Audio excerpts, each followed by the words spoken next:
누가복음 14장 15절입니다.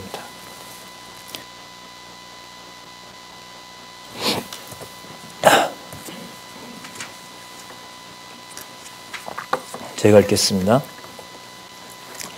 함께 먹는 사람 중에 하나가 이 말을 듣고 이르되 무릇 하나님의 나라에서 떡을 먹는 자는 복되도다 하니 이르시되 어떤 사람이 큰 잔치를 배설하고 많은 사람을 청하였더니 잔치할 시간에 그 청하였던 자들에게 종을 보내어 가로되 오소서 모든 것이 준비되었나이다 하매 다 일치하여 사양하여 하나는 가로되 나는 밭을 샀음에 불갑을 나가 보아야 하리라 하겠으니 청컨대 나를 용서하라 하고 또 하나는 가로되 나는 소 5 겨리를 샀음에 시험하러 가니 청컨대 나를 용서하라 하고 또 하나는 가로되 나는 장가 들었으니 그러므로 가지 못하겠노라 하는지라.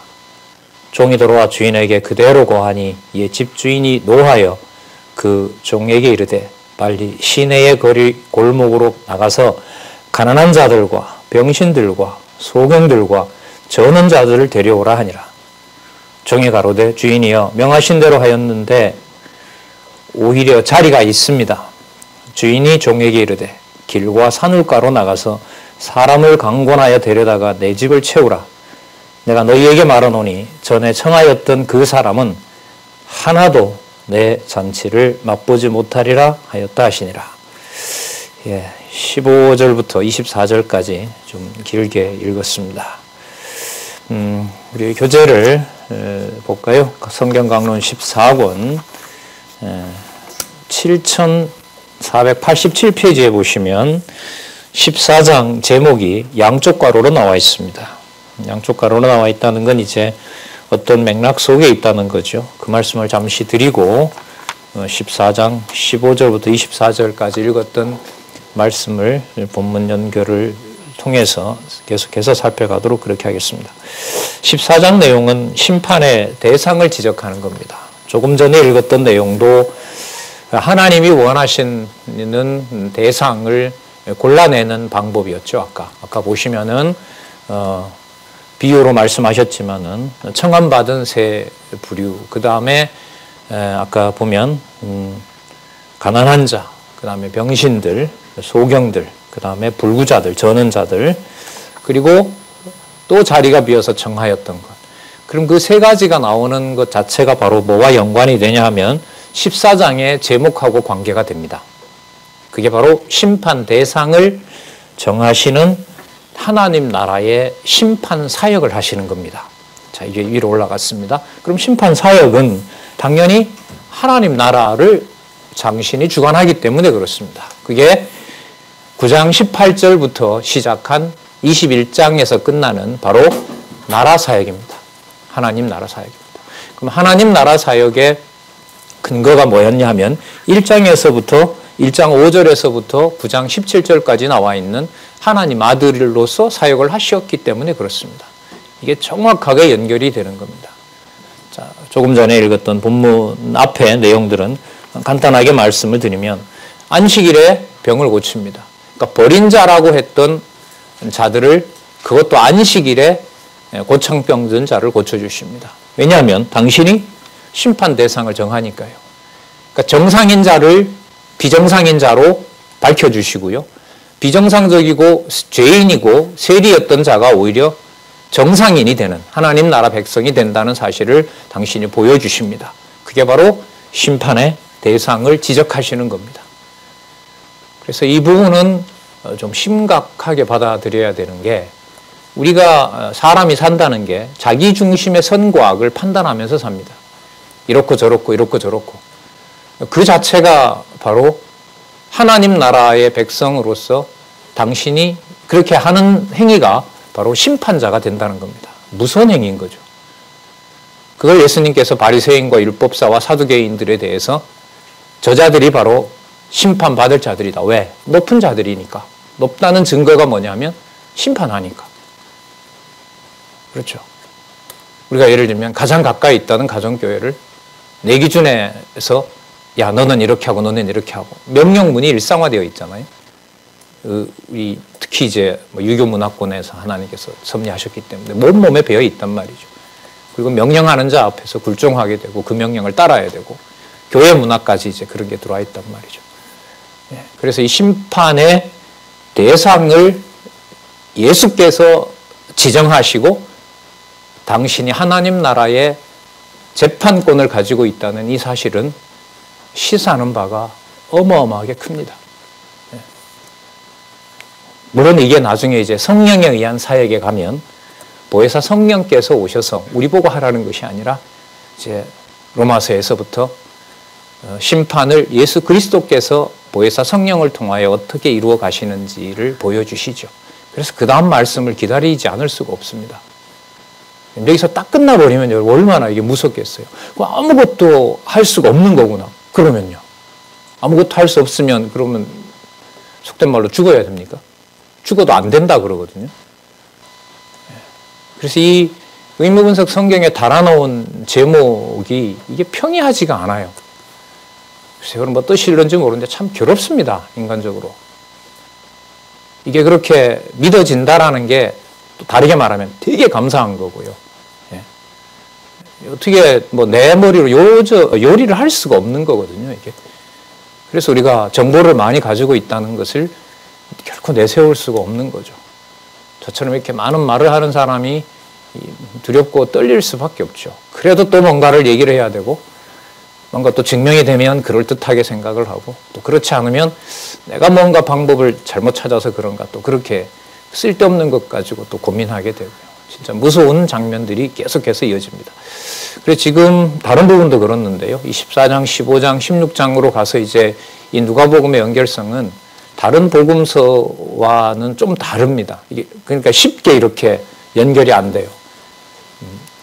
많은 사실을 모아놓고 그걸 예수 그리스도에게 초점을 맞추고 하나님 살아계신 증거에다 맞추지 않으면 본문의 연결을 이어갈 수가 없습니다. 그래서 다 보고 또 보고 이렇게 이제 마음이 가는 거죠. 계속해서 보도록 하겠습니다. 그리고 7절에서부터 14절에 보면 상자에 앉기를 좋아하며 부한 자를 청하는 잘못에 대해서 우리가 살펴봤었죠.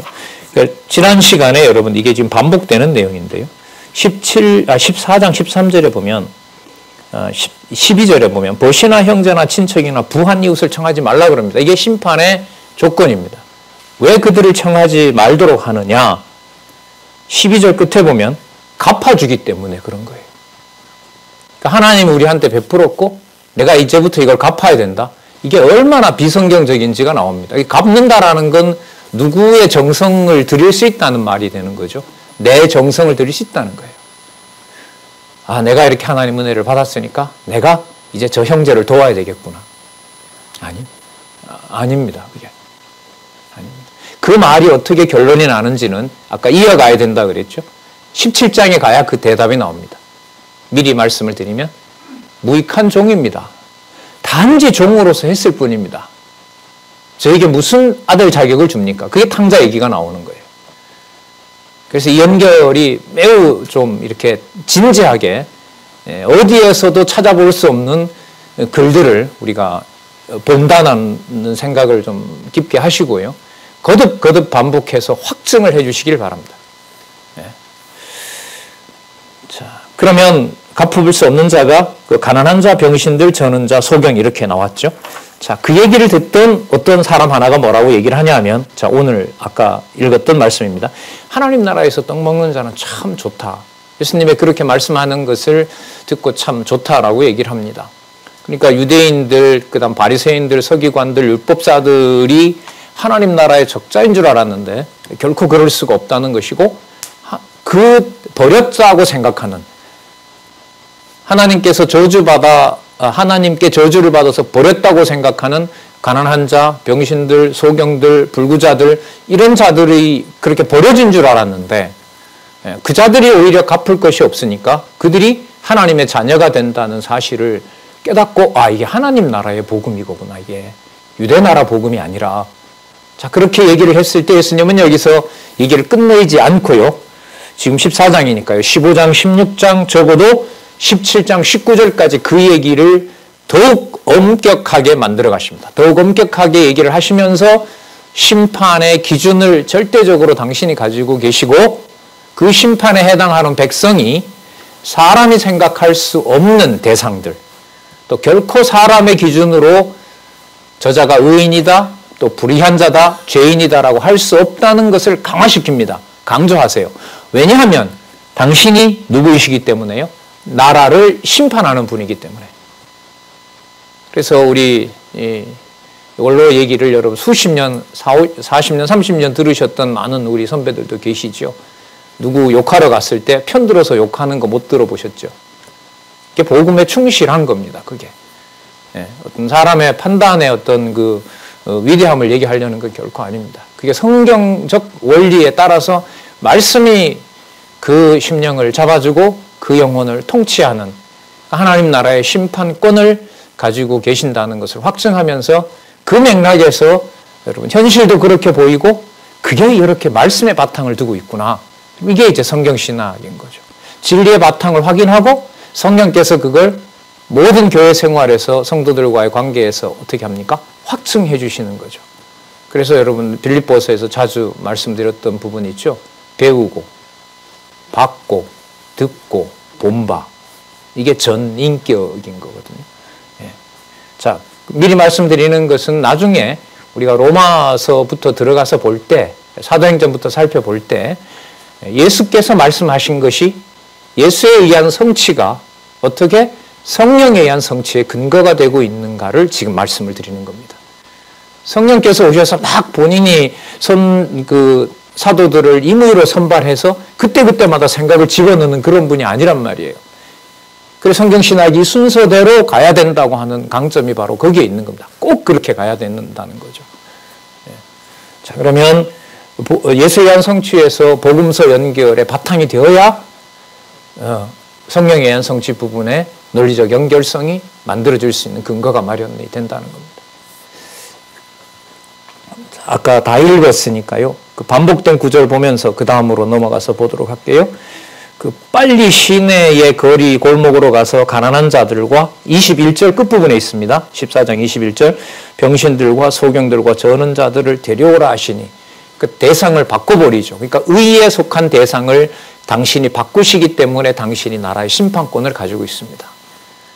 저자가 어떻게 말씀을 듣지?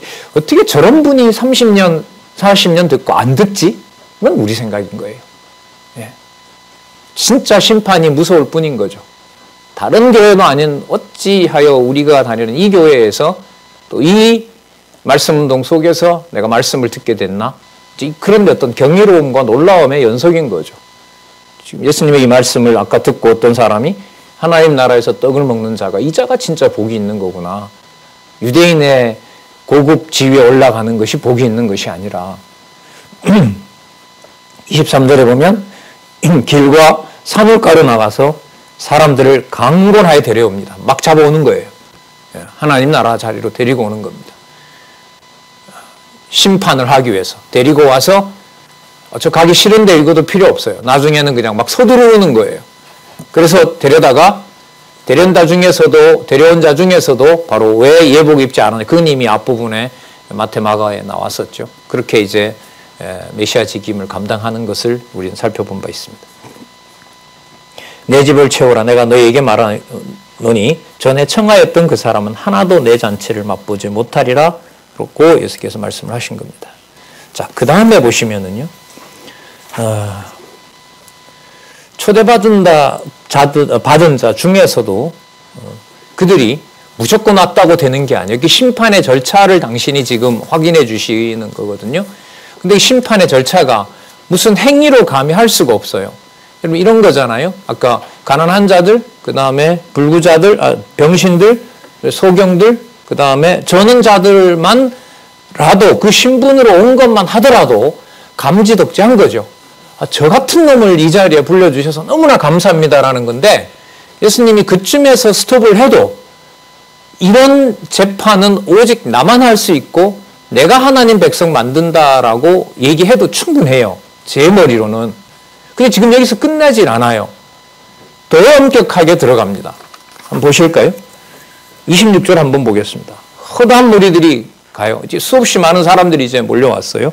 근데 26절에 보시면 무릇 내게 오는 자가 보세요. 다시 심판의 조건을 강화합니다. 자기 부모와 처자와 형제와 자매와 및 자기 목숨까지 미워하지 아니하면 능히 내 제자가 못 된다. 그러면 이게 어떻게 되는 거죠? 자, 제가 병신이에요. 초대 받았어요. 그런데 빨리 고치고 가서 부모님께 이 사실을 알려야지. 이거 통해요, 안 통해요? 여러분, 연결성이 무섭습니다. 간단하게 말씀을 드리면 머리끝에서 발끝까지 뭔가 내 스스로 거머쥘 만한 것이 있다 없다? 없어요. 이 부분만 그럴까요? 아니요. 창세기부터 계시록까지 다 그래요. 그래서 이게 만나와 비교가 될 수 없는 이렇게 도려내기 때문에 이 도려낸 자리에 생명이 자라게 되려면 보혜사 성령께서 하셔야만 되는구나라는 이 절실함과 절박함이 생길 수밖에 없는 거죠. 그렇죠. 이거 어떻게 그럼 연결시키겠어요? 아, 병신으로 왔지만 내가 하나님 자녀 됐구나. 아이고, 하나님 감사합니다. 라고 하면 좋은데, 자기 목숨까지 미워하지 않으면 안 되고, 부모한테 가서, 엄마, 저 사람이 고쳐줬어, 어머니. 그래서 나 이제 회복됐다. 그러니까 내가 뭐 어떻게 됐다는 주어를 다른 사람과 공감을 하게 되는 것은 하나님 나라의 제자가 아니라는 거죠. 이런 재판은 세상에 없죠. 세상에 이런 재판이 어디 있습니까? 그래서 여러분, 이 14장의 제목, 심판의 대상을 지적한다. 예수께서 심판의 대상을 지적한다. 어느 정도로? 자기 목숨도 자기가 마음대로 할 수 없는 재판권을 가지고 계신 분으로서 이렇게 되는 겁니다. 여기서 예수께서라는 주어를 잘 잡으셔야 되는 이유가 이 글을 이런 부분을 읽게 되면 그럼 나는 어떻게 하지? 이렇게 돌아가거든요. 우리 본성이. 그럼 나에게는 어떻게 되는 거야? 이게 자기중심적이잖아요. 지금 성경 목적이 그게 아니란 말이죠. 성경 기록의 목적이. 예수께서 하나님 나라 사역하시는 분이고 보이지 않는 분이지만 보혜사 성령을 통하여 지금 그 역사를 하고 계신다는 바로 그 증거를 우리에게 보여주는 것이고요. 그것도 알고 믿는 여러분들과 저의 같은 생각과 같은 그 눈으로 하나님 여호와 주 예수 그리스도에 대한 그 영광을 찬미하게 하려는데 그 목적이 있는 거니까요. 그 뭐 세상의 일이 아닌 거죠. 오랜만에 이렇게 뵈서 집사님 잘 계셨냐고. 뭐 일상사의 그 인사랑 똑같지 않습니까? 그러나 같은 차원으로 보면 안 되는 거죠. 그러니까 무한한 은혜와 무서운 심판이 같이 공존하는 바로 그 사역을 그리스도께서 하신다는 겁니다. 이 감당이 안 되죠. 이 26절을 앞부분하고 연관을 시키면. 그 누구에게 초점을 맞춰야 돼요? 강론집 주어에 잘 나와 있죠. 매 단락마다 예수께서 이렇게 됩니다.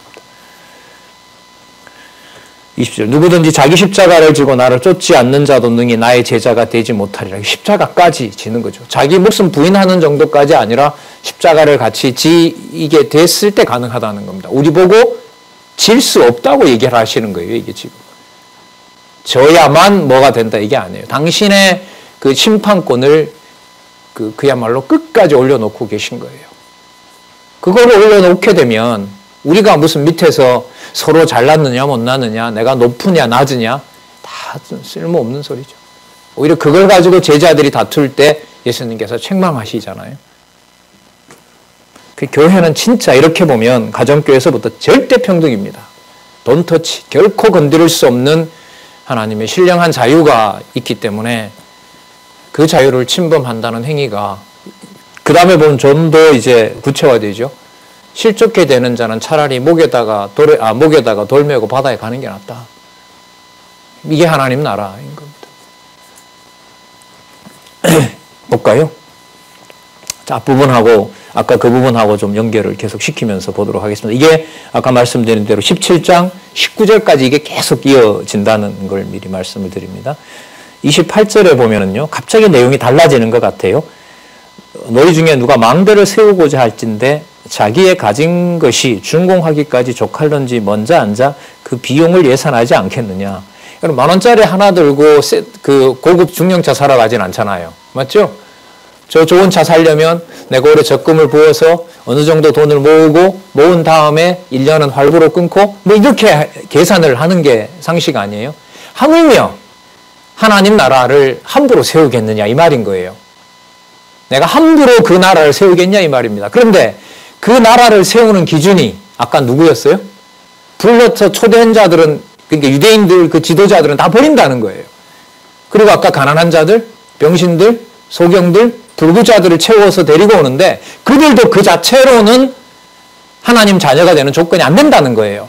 나의 제자가 되려면 뭐까지? 십자가 지는 것까지 자기 자신이 아무것도 아닌 자로 만들어 놓아야 내 나라가 성립한다는 거예요. 그걸 내가 이미 어떻게 해놨다? 확정해 놓았다. 그게 지금 이 말씀인 거예요.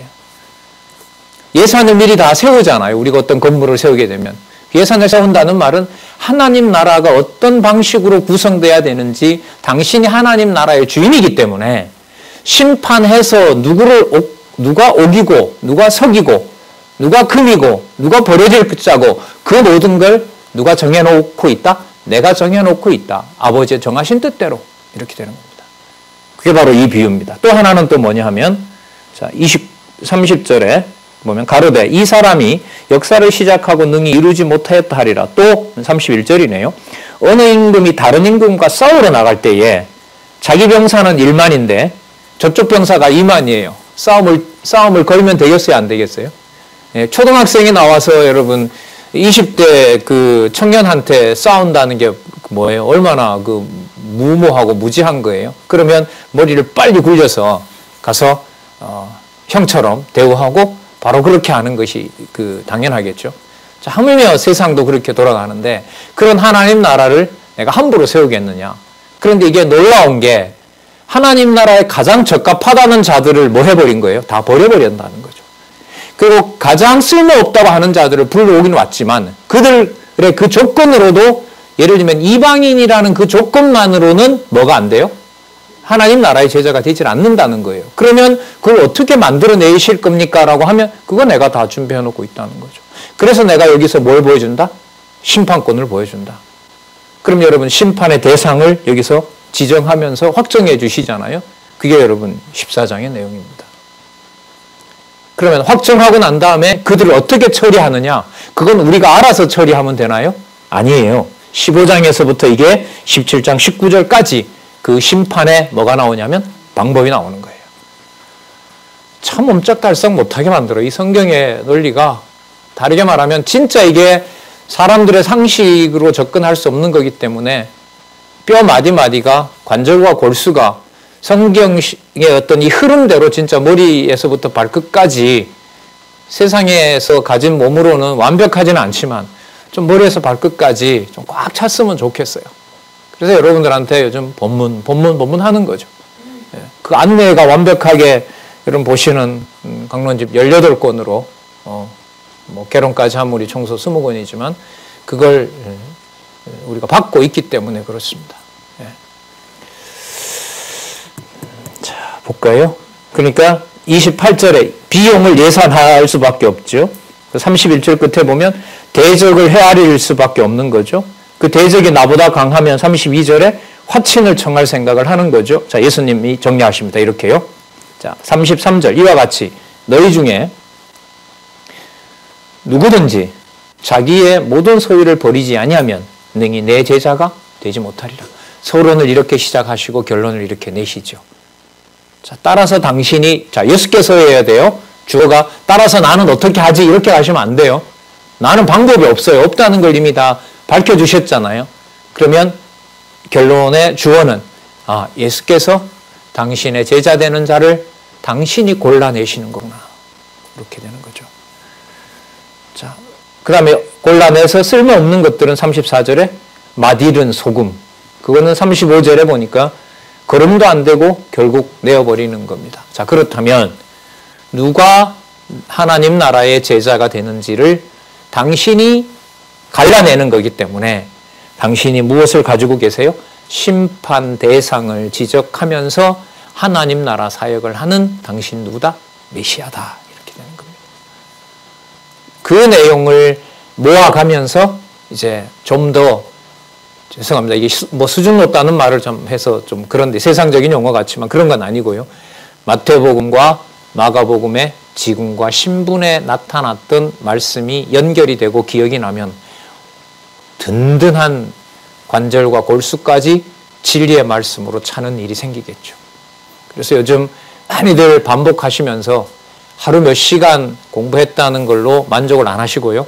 지속적으로 계속 공부하는 것을 당연하게 받아들이시는 문화가 우리 기지협에서 많이 이렇게 전파되고 확산이 되고 있어요. 참 좋은 상황이라고 생각을 합니다. 당연히 마땅한 상황인 거고요. 자, 그래서 35절 끝에 보세요. 뭐라고 하시냐면 들을 귀가 있는 자는 들을지어다. 그러면 여러분 이렇게 말씀하셨다면 앞으로 나오는 들을 귀 있는 자는 유대인들과 바리새인들과 이런 자들이 아니라 뭐한 자들? 당신이 선하다라고 한 자들이 의인이라고 한 자가 와서 뭐 할까요? 듣게 되겠죠. 그죠? 율법사들과 바리새인들과 사두개인들이 말씀을 잘한다는 게 아니라는 걸 보여주셨으니까 그러면 그 자들이 아닌 진짜 예수께서 합당한 제자라고 하는 자는 그런 사람들이 아닌 거예요. 그래서 15장 1절을 보세요. 누가 나오는가? 15장 1절에 누가 나와요?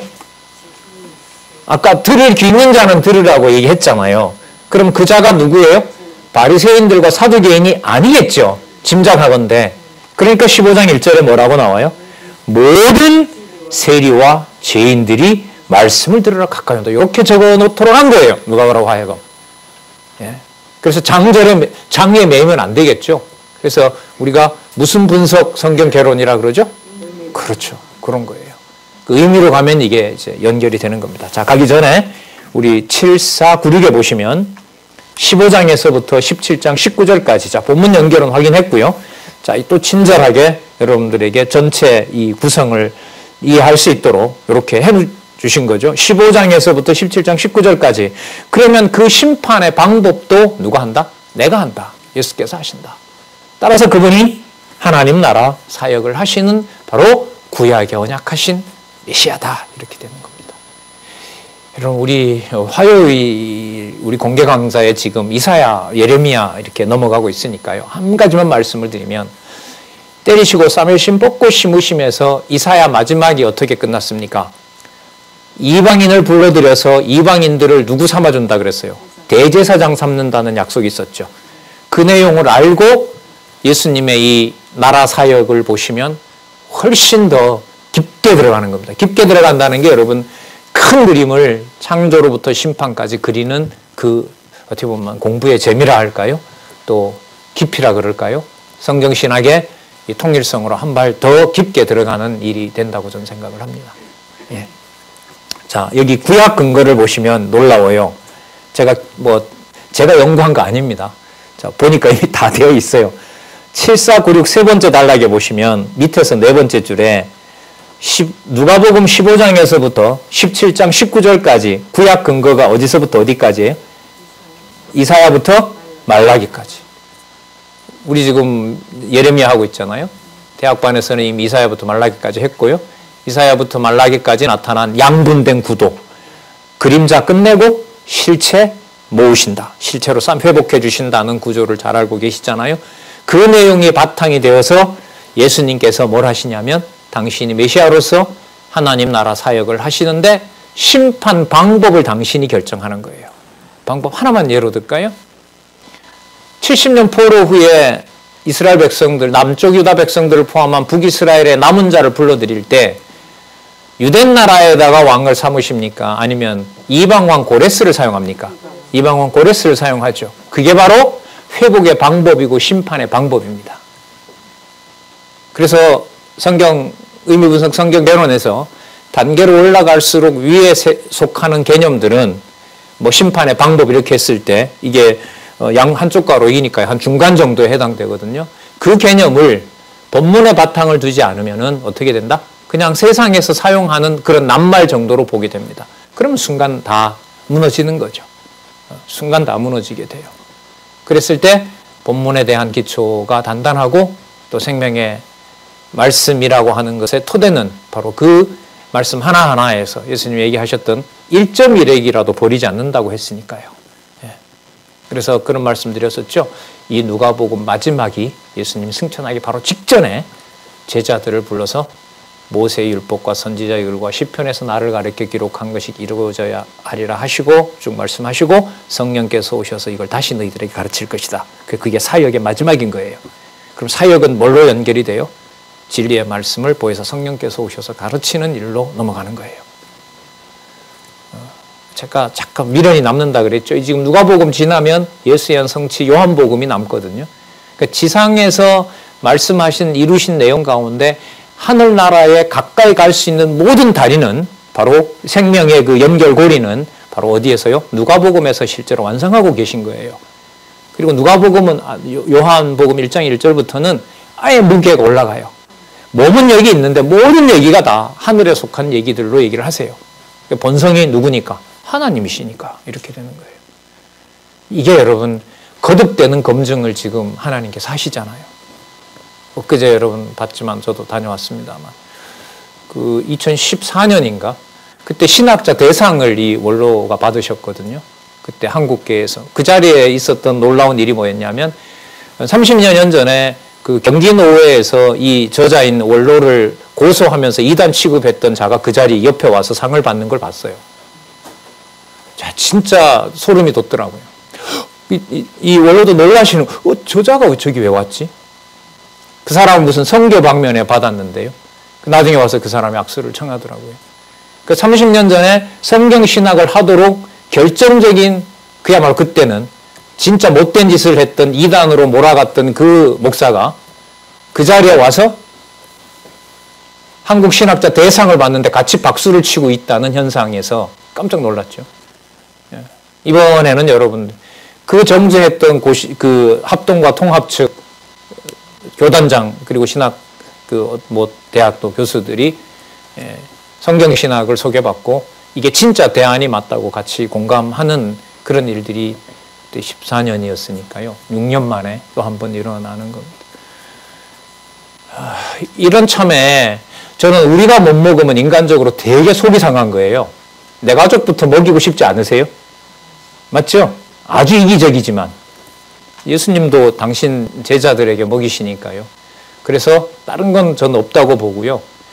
더 가열차게, 더 명확하게 시간을 아껴서 성경 본문에 풍성하게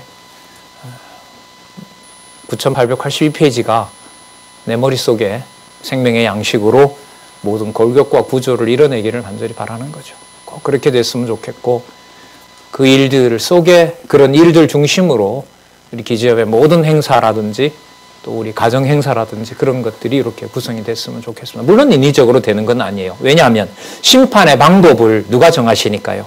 예수께서 정하시니까요. 완전 갈아엎어 버리잖아요. 모든 가족들은 전부 다 쫓아내버리고 서로 싸우게 만들어 놓고 온자들도 들어가려고 하면 자기까지 다 버리지 않으면 못 들어오게 하고요. 그러니까 당신만 바라볼 수밖에 없어요. 예수 그리스도만 바라볼 수 없게 하시는 거죠. 자, 계속해서 보겠습니다. 서기관들이 난리가 났죠. 죄인들하고 그 세리와 죄인들하고 같이 음식을 먹으니까요. 자, 예수님께서 여기서 이제 비유로 얘기를 합니다. 13절부터 보시기 바랍니다. 아까 일어났던 그 비유로 들었던 말씀에 원리가 무엇인지를 하나님의 작정과 관련해서 얘기를 하세요. 아주 중요한 부분으로 연결이 됩니다. 그러니까 아까 14장이 왜 그렇게 끝나고 왜 15장에 와서 99마리를 두고 한 마리 양을 찾는 비유가 나오느냐. 이걸 연결을 해야만 이게 생명의 고리가 연결이 된다는 거예요. 떨어지면 죽는 겁니다. 연결고리가 떨어지면 영혼은 끝나는 거예요. 단절되는 거예요. 자, 그런 어떤 신중함을 가지고 또 한번 보도록 하겠습니다. 4절에 너희 중에 어느 사람이 양 100마리가 있는데 그 중에 하나를 잃으면 99마리를 들에 두고 그 잃은 것을 찾도록 찾아다니지 아니하느냐? 이것도 여러분 쉽게 이해 안 돼요. 여러분 양 100마리를 거두는데 한 마리 잃어버렸으면 찾다 못 찾으면 어떻게 해요? 포기하죠. 몇 마리 가지고 살면 되니까. 99마리 가지고 살면 되잖아. 이것도 그러니까 상식적으로 들어오는 비유가 아니에요. 예수님이 이 말씀을 어떻게 해요? 니들이 잘 아는 바와 같이 이렇게 말씀했지만 통상 우리의 어떤 이기심으로 보면 100개 있으면 100개 다 챙겨야 돼요. 다윗처럼. 모든 걸 확보하고 부인이 16명이 된다 하더라도 자기 소유욕에 눈독이 들이면 그걸 이루어야 된단 말이죠. 이게 인간의 상식 아니겠습니까? 자, 그러니까 다른 원리를 찾아야 되는 거예요, 여기서. 우리가 상식으로 접근하는 그런 부분이 아니라는 겁니다. 5절. 또 찾은 즉, 여기부터 잘 보시기 바랍니다. 즐거워 어깨에 메고 집에 와서 그 벗과 이웃을 불러 모으고 나와 함께 즐기자. 나의 잃은 양을 찾았노라 하시니라. 자, 여기서 보면 하나님께서 당신의 백성을 모으는 것을 여기서 얘기를 하세요. 여러분 앞부분에 이렇게 좁혀 들어왔죠. 바리새인들과 사두개인들은 버리고 가난한 자들, 그 다음에 병신들, 불구자들, 소경 모았죠. 그 소경을 모았는데 그들을 무조건 다 받아들여주는 게 아니죠. 맞죠? 내 제자가 되려면 자기까지 다 버려야 된다라고 얘기를 하셨던 거예요. 자, 그러면 지금 여기에 와서 예수님께서 뭐라고 하시냐면 왜 그렇게 점점 죄인을 만들어 가느냐 이거예요.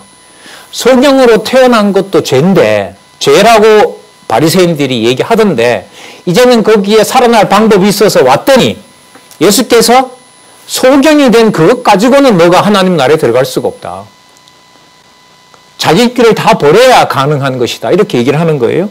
자, 그러면 왜 이렇게 불구자로 만들어 놓고 뭔가 살 길이 있어서 왔는데 거기서 또 한 번 자기를 비우지 못하면 그러니까 불구자라도 자기는 못 비우는 거예요. 자기를 버릴 수가 없는 거예요. 사람이 할 수 없게 만들어 놓는 거죠. 자, 여기에서 이제 넘어가는 고리가 생겨요. 왜 이렇게까지 하시지? 거듭 심판을 통해서 뭘 만들어 가세요? 죄인 만들어 가시잖아요, 지금. 하나님 나라에 적합하지 않다는 걸 지금 만들어 가고 계시잖아요. 간단하게 말씀드리면 왜 에덴 동산을 타락 가운데 넣냐 이겁니다. 그 비유는 여러분 이 저자를 통해서 여러분들 많이 들으셨죠. 탕자 비유가 바로 창조해서 타락시키고 하나님 자녀로 불러 모으는 과정이다. 이거는 뭐 일반 신학에서도 얘기를 하는 거예요. 자, 그보다 훨씬 더 깊은 의미가 지금 여기서 시작이 되고 있습니다. 7절 볼게요. 내가 너희에게 이르노니 이와 같이 여기서 이제 예수님 해석이 들어갑니다. 죄인 하나가 회개하면 하늘에서는 회개할 것이 없는 의인 99을 인하여 기뻐하는 것보다 뭐하다? 더하다. 이렇게 되는 거예요. 이게 죄인 만들어 놓으시는 이유가 되는 거예요. 그럼 세상을 만드실 때 하나님께서 그 하나님 나라의 백성을 어떻게 하기로 했어요? 당신이 만드신다는 것을 확증하고자 만드신 거예요. 그럼 율법은 왜 줬죠? 로마서와 갈라디아서에 의하면 죄인 만들어 놓으려고. 죄송합니다. 병신과 소경과 불구자로 만들어 놓으려고. 어디에 절대로 갈 수 없는 자라는 걸 정죄하기 위해서 하나님 나라 그리스도의 제자가 절대로 될 수 없다는 것을 뭐하기 위해서 확정해 놓기 위해서 율법을 주신 거예요. 그게 죽이는 법인 거예요. 로마서 이게 나오는 거예요. 그리고 그 가운데서 땅에 보낸 자들 가운데 잃어버린 자는 끝까지 찾으신다고 하는 것이 바로 심판의 방법이라고 할 수 있습니다. 왜 저렇게까지 거듭거듭 정죄하시지? 당신의 심판 방법이니까요. 왜 그런 심판 방법을 택하세요? 자, 선지서를 가져오겠습니다. 누가 한다? 누구 주어가 많다고요? 선지서의 특징은 내가, 여호와가. 그 주어가 여기에 통째로 들어오는 겁니다. 그럼 아까 15장에서부터 17장 19절까지의 구약 근거가 어디서부터 어디까지라 그랬죠? 이사야부터 말라기까지가 제가 지금 말씀을 드렸잖아요. 제가 연구를 잘해서 맞죠? 네, 그렇죠. 같이 비웃으시면 돼요. 그런 말 나오면. 여기서 바로 이사야에서부터 말라기의 근거가 바로 구체적으로 정하진 않았지만 그걸 염두에 두고 여기다가 연결을 시키면 되는 거예요. 왜요? 누가 한다? 내가 한다. 앞으로 보낼 자 내가 한다. 내 이름으로 올 자가 한다. 그래서 예수님께서 거듭 뭐 하신 거예요? 정죄해서 뭐로 만들어 놓으셨다고요? 죄인 만들어 놓으신 거예요. 그런데 그 세상에 잃어버린 자 하나를 찾는 것을 당신이 창세전에 기뻐하는 뜻대로 한 거예요. 그게 가장 기쁜 거예요. 지금 여기 보면. 하나님 나라에서 하나님 자녀로 이 지상에다가 던져놓고 그로 하여금 그 당신의 아들 자녀가 될 수 없도록 해놓으셨어요. 그래서 그 자로 하여금 누구 삼는 거, 당신의 아들을 통하여 당신의 자녀로 삼는 것을 하나님 나라 멤버를 만드는 가장 중요한 사역을 당신이 여기서 지금 보여주고 계신 거예요. 자, 볼게요. 그러니까 이걸 이렇게 봐라. 99마리가 아니라 한 마리 찾는 것도 좋아하니까 우리를 얼마나 소중히 여기시냐. 이렇게 가시면 안 됩니다. 이게 바로 구속사라는 거예요.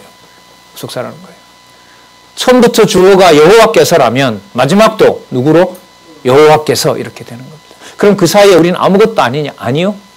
무지한 종입니다. 단지 할 것을 했습니다라는 그 고백이 나오고 회개가 동반될 때 거기에 하나님 자녀로서 기쁨과 감사가 있는 거죠. 제 얘기가 아니고요. 그게 17장 19절까지 그렇게 흘러갑니다. 네, 여러분 앞으로 이제 읽어 나가시는데 미리 또 이렇게 말씀을 드리는 겁니다. 자, 18절 한번 보시기 바랍니다. 7절 보겠습니다. 15장 7절. 내가 너희에게 이르노니 이와 같이 죄인 하나가 회개하면 하늘에서는 회개할 것이 없는 의인 99을 인하여 기뻐하는 것보다 더하리라. 8절 또 비유를 듭니다. 어느 여자가 10드라크마를 잃어버렸는데 집을 찾다가 그걸 찾았어요. 9절에 보면 또 찾은즉 벗과 이웃을 불러 모으고 말하되 나와 함께 즐기자. 계속 여러분 연결이 됐죠? 6절에 보면 함께 즐기자. 기뻐한다. 7절 끝에 기뻐하는 것보다 더하리라. 또 9절의 끝에 보면 함께 즐기자. 그러면 누가 기뻐하는 방법을 지금 보여주고 계시죠? 하늘에 계신 하나님께서 기뻐하시는 것을 예수께서 비유를 통하여 보여주고 계신 거예요. 근데 우리가 이런 말씀 모르잖아요. 그럼 우리는 우리끼리 좋은 걸로 끝나요, 그냥. 서로 복음 들으니까 좋잖아요. 예? 여러분들 참 부모님 같은 세대들도 대접받으니까 얼마나 좋아요. 저 같은 사람을. 아들 이상으로 깍듯하게 대해주고. 예? 도대체 이게 무슨 문화냐 말이죠. 이걸 어떻게 설명할 수가 있겠냐 말입니다. 바로 그 근거가 여기에 나오는 겁니다. 이른 드라크마를 찾았노라 하리라. 10절에 볼까요? 내가 너희에게 이르노니 이와 같이 잘 보시기 바랍니다. 죄인 하나가 뭐하면? 회개하면. 그렇죠. 이거 우리가 회개하라는 게 아닙니다. 이 세상에서 죄인 하나, 아까 모든 세리와 죄인들이라고 하죠. 그 중에 돌아올 자 하나를 내가 찾아내는 것이, 그 다음 볼까요? 하나님의 사자들 앞에서는 뭐가 된다? 기쁨이 된다. 그러니까 하늘의 가장 큰 소식이 뭐냐 하면은요, 원래 자녀였던 자를 세상에 버려두고 그 자가 회개를 하게 하시고 그 자가 돌아와서 하나님 자녀가 되는 것이 바로 가장 기쁜 일이라는 것을 예수께서 오셔서 누가 골라낸다? 내가 골라내고 내가 바로 그 심판의 방법을 주관함으로 내가 누가 된다? 메시아가 된다. 이렇게 연결이 되는 겁니다. 자, 죄인 하나가 회개하면 하나님의 자녀들 앞에서 기쁨이 되느니라. 자, 제가 그래서라고 한번 말씀드려 볼게요. 그래서요. 다음에 탕자 비유가 나옵니다. 그대로 한번 보진 않았지만 미리 얘기 드려볼까요? 죄인 하나를 회개하게 만드는 사건이 탕자 비유 맞죠? 나오죠?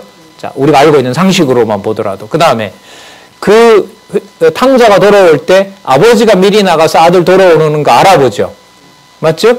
그리고 자기가 종이라고 하자. 아니다, 너 아들이라 그러고 뭘 베풀어 줍니까? 잔치를 베풀잖아요. 아까 뭐 한 것처럼?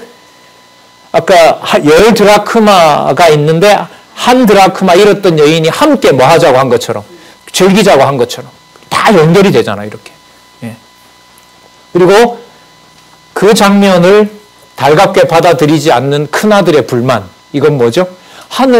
하나님과 함께 있어서 악의 세상이 도무지 뭔지를 모르는 피조물들, 그들은 모르는 거예요. 왜요? 선하게 만들어졌으니까 뭘 몰라요? 악을 알 리가 없는 거죠. 그러니까 뭐가 없어요? 돌아오는 기쁨이 없는 거예요. 그걸 모르는 자들이에요. 그런데 예수님께서는 뭐라고 하시냐면 어떤 자가 더 귀하다는 거죠? 이 세상을 만들어 놓고 하늘에 범죄하지 않는 그 선한 사자들이나 그 자녀들보다 이미 정해놓았지만 이 세상에 태어나게 해서 당신의 아들 그리스도와 함께 이 땅에서 십자가에 같이 죽었던 바로 그 자가 훨씬 더 뭐한 자들이다? 내가 기뻐하는 자들이라고 하는 사실을 여기서 보여주고 있는 거예요. 여러분, 이 말씀이 마태와 마가복음에서 안 나와요. 이게 지금 표면적으로 그냥 적어놓은 누가복음인데 이 무게는 점점 어디에 속한 비밀로 가고 있어요? 하늘에 속한 비밀이에요. 그러니까 마태복음에 나오고 마가복음에 나오는 같은 비유라도 이미 나왔던 비유라고 하면 안 된다는 것이 성경신학 강론 총서에 나타난 페이지가 가는 거예요. 그거는 여러분 6,000페이지나 7,000페이지에 나왔던 거예요.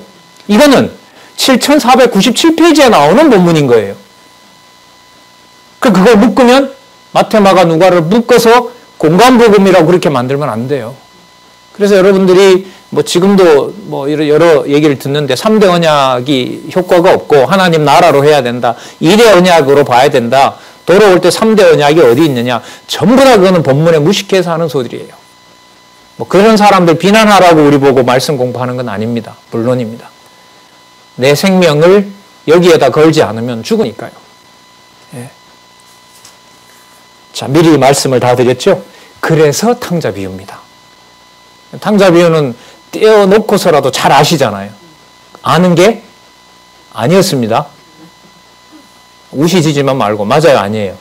예, 모르셨던 겁니다. 그리고 여러분 탕자 비유 다음에 뭐가 나오냐면 여러분 가서 읽어보시는데 도움을 좀 받도록요. 탕자 비유 다음에 뭐가 나오냐면 불의한 재물로 친구를 사귀라는 게 또 나와요. 그러면 뭘 미리 말씀드리고자 하냐면 탕자로 그냥 버려두는 것이 아니라 이 세상에 사는 동안에 세상에 주신 모든 물질을 가지고 그걸 통하여 탕자처럼 버리기만 하는 것이 아니라 뭐 할 자들로 삼아주신다? 친구 사귀는 자. 하나님의 교회겠죠. 그리스도를 사귀고 그리스도와 함께하는 성제들을 사귐으로 잘 보시기 바랍니다. 지금 이게 심판의 방법이잖아요.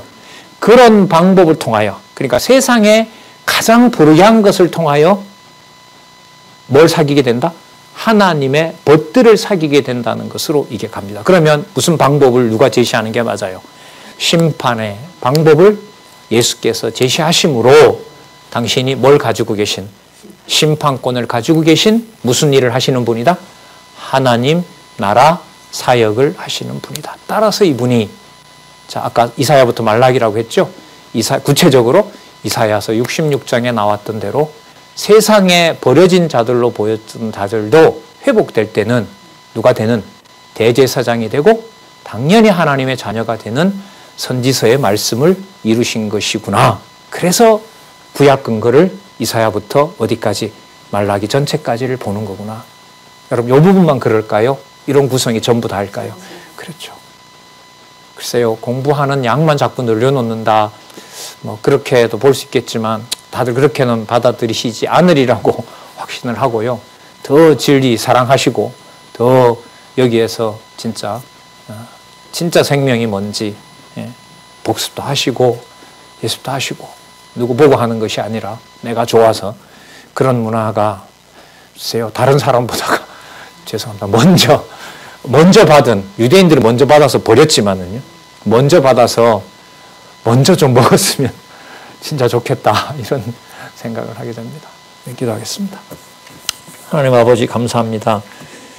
소경과 불구자보다 더한 죄인으로 살아가는데 어찌하여 생명의 말씀이 이렇게 떨어졌는지 그것도 우리에게 이렇게 주셨는지 감당할 수가 없습니다. 간절히 원하옵나니 진리 더 사랑하고 하나님 나라에 대한 확신 땅에서 살지만 더 분명히 가질 수 있도록 인도하여 주시옵소서. 예수님의 이름으로 기도드렸습니다. 아멘.